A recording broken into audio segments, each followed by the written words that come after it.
to get to the in-cabin filter on this car, it's going to be behind the glove box.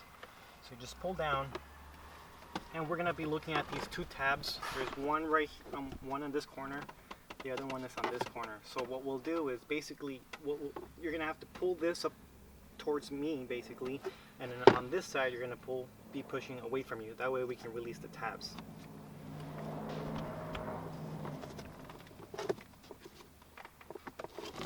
And then you do have to put some pressure on there, and it is going to be a little hard, but it'll be enough. Just don't go too hard or else you can snap the tabs. So that's how you pull back. You can release it if you want.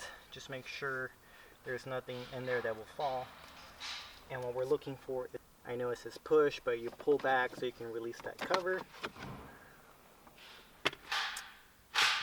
And then just pull out the in-cabin. Make sure that pull nice and easy. You don't want to tear it or breathe whatever that's inside that in-cabin filter. Okay, we're going to reinstall that in-cabin filter. Just make sure the way you take it out, there are arrows on there. So on this one, when I took out the old one, it was pointing downwards, so I'm going to place that new one facing downwards.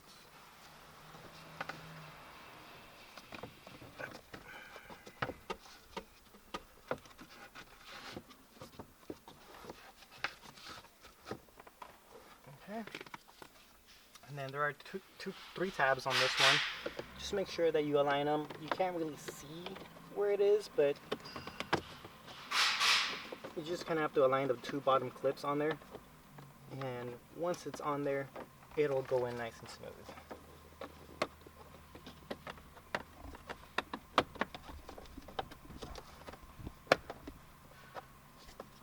Oh, thought I had it, but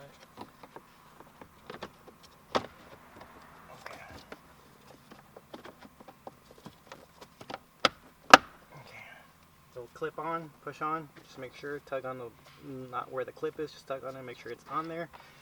And then to put back the glove box, you just basically go up on it.